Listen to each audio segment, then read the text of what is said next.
Max Verstappen wins the Las Vegas Grand Prix, and we are now moving on to the final race of the year in Abu Dhabi, which means it is time for my preview and predictions. This is a series where I'll be previewing and then giving out my predictions at the end of the video. Now let's get into the video. As usual, I'll be talking about Aston Martin, McLaren, Ferrari, Mercedes and Red Bull later on, so stick around for that. The Abu Dhabi Grand Prix marks the end of the 2023 season, and it is a season which has been absolutely dominated by Max Verstappen and Red Bull, and heading into Abu Dhabi, it looks like that will continue. The new Abu Dhabi layout from 2021 removed a lot of the old, tight and technical corners, and it has considerably speeded up the circuit and race lap times. The new layout leads to the drivers being at full throttle for longer, and in general they can follow better, especially with the newer cars. With the new layout, the drivers typically use slightly less downforce at this circuit than they did previously, and teams with good straight line efficiency will find themselves happy with this layout.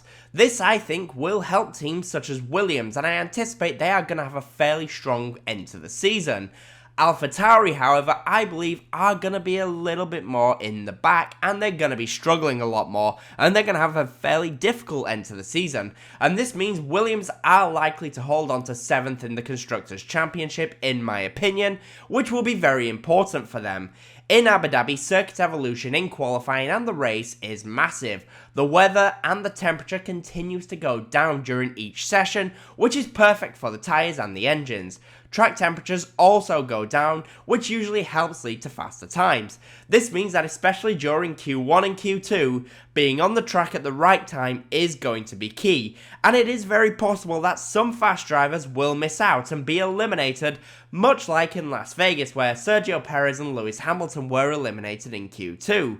For the race itself, the race starts during the twilight hours and it ends at night, leading to very different conditions being guaranteed for the race. Because of the changing conditions and also general low degradation of the Abu Dhabi circuit, Pirelli will be taking the softest tyres in the range, much like they did in Las Vegas, meaning that the C3 will be the hard tyres, the C4 will be the medium tyres, and the C5 will be the soft compound tyres. This is the same as last year, and last year there was a total of 30 pit stops as the drivers did a mixture of 1 and 2 pit stops. With tyre wear not being a huge factor, then I anticipate we will once again see a mixture of 1 and 2 stops, leaning more towards a one-stop race. With falling temperatures, it typically helps the tyres last longer as the race goes on.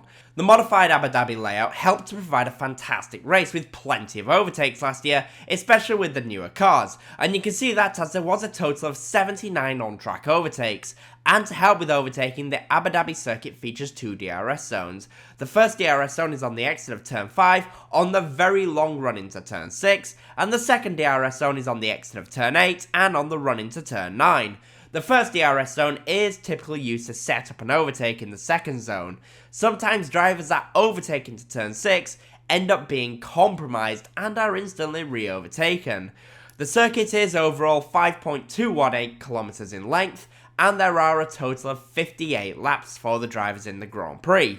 Last year's pole position lap time was a 1:23.824, and that was set by Max Verstappen in the Red Bull, and the fastest lap in the Grand Prix was a 1:28.391 by Lando Norris in the McLaren. The fastest lap was 4.5 seconds off of the pole position lap time, and I think we're probably going to see something similar again this weekend, although I do anticipate that the fastest lap in the race should be beaten.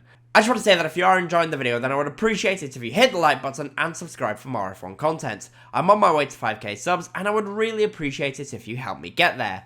Now though, let's get back to the video and let's talk about the top 5 teams, starting with Aston Martin. For Aston Martin, the Las Vegas Grand Prix was a bit of a missed opportunity in my opinion. They had a very strong race with Lance Stroll finishing in P5, but Alonso had to put in a recovery drive to finish in 9th place, which is a good result for them. And it really is starting to feel now that the Aston Martin team have found their way back at the end of the 2023 season. The new upgrades that they brought to Texas have taken a while to tweak and get right, but it looks like they're now back on the right path. Abu Dhabi could be a strong race for them. I've been saying for most of the year how Aston Martin's strength has been on the exit of slow corners, but now they look to be stronger in higher speed sections as well. Abu Dhabi requires a car with good mechanical grip that can get out of some of the slow corners at the end of the lap and also at the end of the long straights with the 90-degree corners. These areas are going to suit Aston Martin nicely, and with a new fast turn 9, I think they could be looking pretty strong. They are 11 points behind McLaren, and I think though it will be a little bit too much for them to climb that mountain and get past McLaren. The car is looking stronger, but I don't see how they'll be able to finish with 11 more points. Mainly because I think there are already at least 2 teams that will be stronger than them. This, however, will give Aston Martin great confidence heading into the winter break. For the McLaren team, the Las Vegas Grand Prix was a bit of a disaster. They had absolutely no pace in both practice and qualifying. When it came to the race, things were a little better as Piastri was able to score a point. But this was not a good result, and McLaren need to get back on top of things this weekend, otherwise they may, albeit somewhat unlikely, lose 4th place in the Constructors' Championship. I think they will be back on form somewhat this weekend. They do sometimes lack top speed, which is going to be an issue with this newer layout, but the higher speed corners should suit them nicely. Lando Norris had a very difficult day in Vegas as he ended his race very early when he lost the back of his car and shunted heavily into the wall. This could be a concern if they get a late safety car and Norris struggles for tyre temps, but I think with normal running, Norris will perform a lot better in Abu Dhabi versus what he did in Las Vegas. For Ferrari, the Las Vegas Grand Prix was a race that got away from them in my opinion. Charles Leclerc was in incredible form all weekend. In practice and qualifying, he had the pace to win, and if not for a safety car because of the Russell and Verstappen incident, then he probably would have won the Grand Prix. His teammate Carlos Sainz was handed a bit of an unfair penalty in my opinion, and this really hurt them. Had Sainz not been hit with this penalty, then I fully believe they would have had a 1-2 finish. They would have been able to hold off Verstappen because the Ferrari was a very fast car in Vegas, and going into Abu Dhabi, I think we could see them being very strong and very fast again this weekend. The circuit is perfect for them. It features plenty of straight sections, where they're always fast because they have a very efficient car in a straight line, and also Sector 3 features 90-degree corners, which is perfect for them, and at the end of the long straight, there is a very tight sequence of corners, and all of this is perfect for them. They have great mechanical grip, and they are able to get great exits from these slower corners. As the race turns into night, we can expect them to be at their very best. They are only 4 points behind the Mercedes team in the Constructors' Championship, and I think it's very possible and likely they will snatch second in the championship. That is, unless Ferrari does a Ferrari and bottles a strategy, of course. For Mercedes, Las Vegas was really not good enough for them that weekend. They threw away good opportunities, with mistakes by George Russell getting involved in silly incidents with Max Verstappen, causing damage to his car and also landing himself with a 5-second time penalty.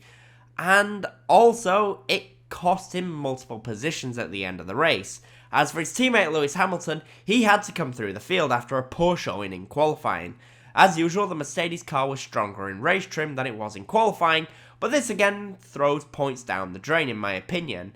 Abu Dhabi is going to be another race where I can see them struggle in qualifying, only to come back in the race, but they will lose second place in the team's championship to Ferrari. Russell has made too many mistakes, and the car is falling back, and Lewis Hamilton can't do much about it in my opinion. And finally for Red Bull, the Las Vegas Grand Prix was a lucky win.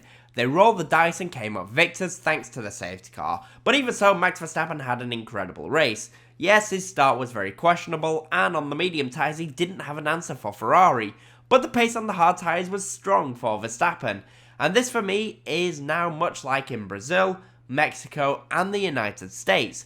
In all of these races plus Las Vegas, Red Bull have been caught by their rivals in some way.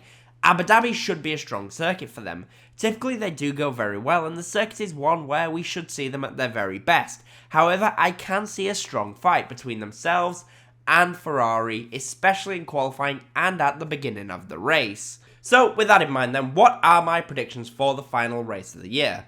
Well, I think the top midfield driver will be Pierre Gasly in the Alpine. But what about the rest? Well, for pole position, I'm going to go for Charles Leclerc in the Ferrari. And for the race itself, I think the top 5 will be in P5, Lewis Hamilton, P4 will be Sergio Perez, P3 will be Carlos Sainz, P2 will be Charles Leclerc, and Max Verstappen will round off the year with a dominant victory one last time. But those are my thoughts. The question is though, what are your guys' thoughts? In the comments, let me know. And as always, comment, leave a like, and subscribe for more F1 content. Thank you all so much for watching.